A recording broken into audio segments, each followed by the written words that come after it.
Welcome back, everyone. I'm Zell, and it's time to get a look at the WE Knife Company Minitor.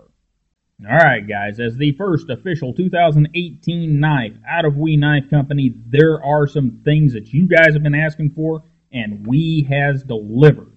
And we'll get into that as we go along. To start with, what we have in the Minitor is a height of 1.37, a closed length of 4.47, a handle thickness of 0.56, and it is a 3.43 inch blade weighing in at 4.56 ounces.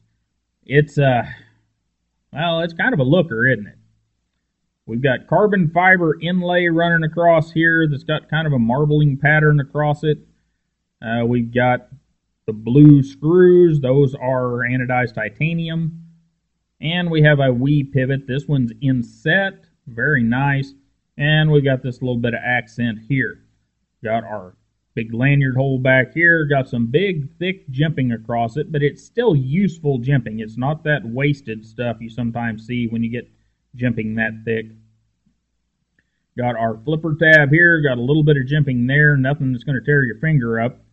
So very nicely done there. Going across the top of the blade, we've got some jimping across the top of the blade that, of course, lines up with those three lines.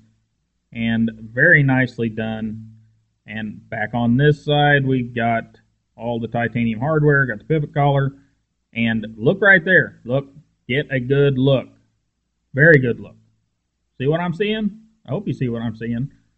They have textured all this carbon fiber and then left plain titanium under the pocket clip. Very, very nicely done there. Very thoughtful design. Let's get some size comparison out of the way. And we have our Buck 110, our Rat Model 1, and of course, our Delica. So, kind of fits in the middle between all of those. And it really fits in the middle everywhere. Fits in the middle in blade length, fits in the middle in weight, and definitely better looking than all of them, but hey, that's opinion there. And while we got it out here, let's get a look at the blade. And what we have is a slab of M390. This one happens to be black coated. You can get it in a satin as well. And we've got satin up here, got the three little marks, and a very nice sheep's foot. Just really, really well done. And something, I just measured this. Behind the edge on this guy, we're at right at or slightly under 20 thousandths. Let me grab a piece of that worn out, wet phone book paper here and we'll see how it cuts. I'd say that's pretty darn good if I can get it. That is stock edge, guys. WE has really, really stepped it up there. And this is just the first folding model. I have seen 3 more, and you guys have seen one of them if you've been watching WE's Instagram, that are, they should be here in the next few days, guys. And they're smaller knives. This one is the largest of the first 4 folding knives for 2018. But as the big knife, this thing is absolutely beautiful. Love the sheep's foot blade. And whenever those other ones come out, they are smaller knives, and they are just gorgeous, and they've got a surprise that we'll talk about when they arrive. But anyhow, getting a look at the full aesthetics here, I'm impressed. A lot of WE knives go and have the futuristic look, or the slightly odd look, and some of them are super cool. Some of them are slight misses. They've even done a couple with traditional shapes. But for the most part, WE is out there on the fringes just a little bit. And this design is just wow to me. Very conventional handle with a little bit of flair. And that sheep's foot blade shape that's still got enough point on it to do some piercing. This almost a finger choil down here is a bit of a miss. It could have been slightly bigger. But that, it kind of depends on your hands, I suppose, and the size of your hands. I would have liked to have seen it bigger. And that big, tall grind. This thing is a using knife. I mean, I know It's got an MSRP of $350 and a street price of $297. But if you are at a point where you can use that level of knife, this is a user knife for sure. Anyhow, guys, we don't have any swedges up here, but they have crowned the top of the blade, so it's nice and rounded off. And they did one thing here that some of you are going to fuss about this, and if I can get the lights on it right, and that's going to be tough. But see that right there? That little transition point? Many people are going to fuss about that. They want that to be all smooth. I actually love that little transition point. It's just, I don't know why. You know, maybe you guys better psychology, you can understand it or explain it to me. But I just love that little transition point as we go on down to the front curve of the blade.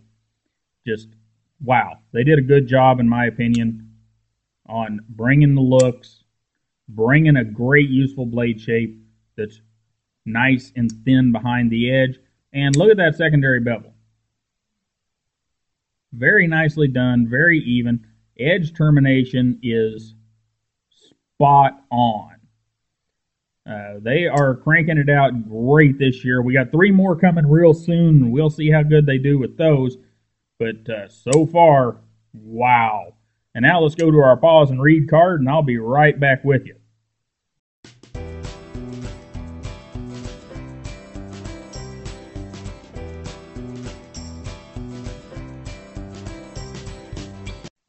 Alright guys, mechanical bits. You know the drill here.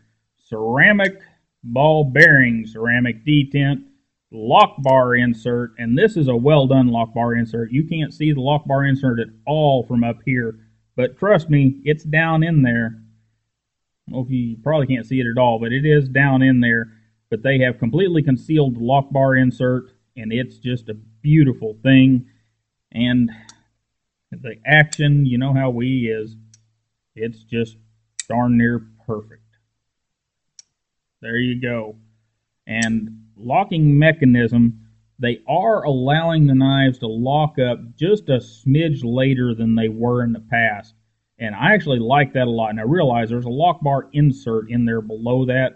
That lock bar insert is at about the same height as the inside of that lock bar.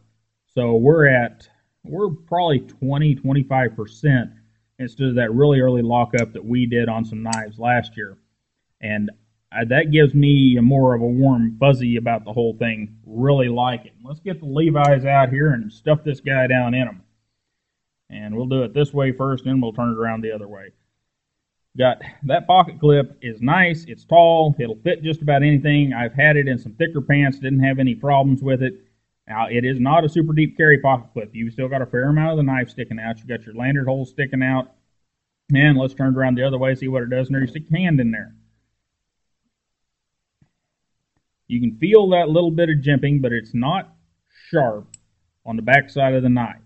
You do run into your flipper tab because this flipper tab, it's not big, very small one, but it's not got any angle here.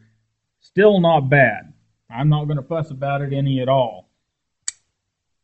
And ergonomically, now this is something that we've got to talk about because you guys tell me what you think I'm going to say, you know. Yeah, I heard it. Will, you're right. Whenever I first picked it up, and we have this bump right here. This bump right there hits me about 3/4 of the way through that finger. And at first I was like, man, I don't know if I like this. But instead of coming straight to you guys and complaining about it, I carried the knife for a day or so and used it several times doing various different tasks. And a couple of fairly hard use tasks. And it's not my favorite, but it's not anything I would complain about. If I had purchased the knife and given the $300 for it, I wouldn't be upset with it. I'd be like, well, that could have been a little better, but it's all right. Now, this little forward finger choil, sharpening choil, is a bit small. Can you use it for detail work? Yeah, but you need to get it, kind of there in your finger, in the first knuckle, and you need to be careful with what you're doing. Trying to get it way back here, you're going to end up, that's just not a good thing. So I would like to have seen that either a smaller sharpening choil or a bigger forward finger choil. Either way would have been fine. The way it is, though, it's still, it complements the look of the knife well, and I'm not complaining about it. I'm just saying if I were to do it myself, I would make that either smaller or bigger, one of the two. Now, anything that I'm really upset about with the knife? No. Everything here is pretty well done. They've even, see if I can get that fairly square with the camera, they've even given up a little bit on running the much higher area over here. It's still a little higher, but it's only by 2 or 3 thousandths, and they've started putting in the indexing marks, and on this side they've got a little bit of texture, and that's just a beautiful thing. Makes for a very enjoyable knife to use whenever you don't have that huge offset right here. I don't care for that huge offset. It makes it feel funny in my hand, and I would rather have those even and just have some index points, which is almost exactly what they've done. They've run it down so close that I don't notice it. So like that a lot. Now, the one thing people are going to be upset about, and I'm not, because, okay, here we go. We got this marble carbon fiber inlay running across there, which means inside the knife we're not milled out, because those pieces of carbon fiber are somehow put in there, and I don't know if they're pressed in. I doubt that. Probably some sort of adhesive, but even there, I'm not sure, guys, so don't quote me on that. And because of that, and because of wanting to have as much carbon fiber to stick in there as they can to make it stay better and stay forever, hopefully, what they have done is not milled out on anything on the inside. Does that make the knife heavier? No, it doesn't. But people will still complain because they have milled out large chunks of the outside. They just filled them with a rather light material, and they come up at 4.56 ounces, so it's not a heavy knife for its class. It's probably maybe slightly above the average, but not bad. Another nice thing, you can of course flip it open either hand, no problem. Just have to be careful not to put your hand on the lock bar, it's kind of thick. It didn't pose any problems for me, my hands naturally, and if I probably cut myself there, that's going to be fun. My hands naturally fell to the right places to not get my hands on the lock bar. As far as shutting the knife, you do have the nice stop there with the flipper tab, and go ahead and shut it. And you can pinch this thing just about anywhere. It has plenty of detent. Flips very well, no matter how hard you try, how lightly you flip it. If you break the detent, it's going. But it's still not so stiff a detent you can't pinch it open and then just roll it. So very nicely done there as well. For the first effort for 2018 from We Knife Company, I am duly impressed.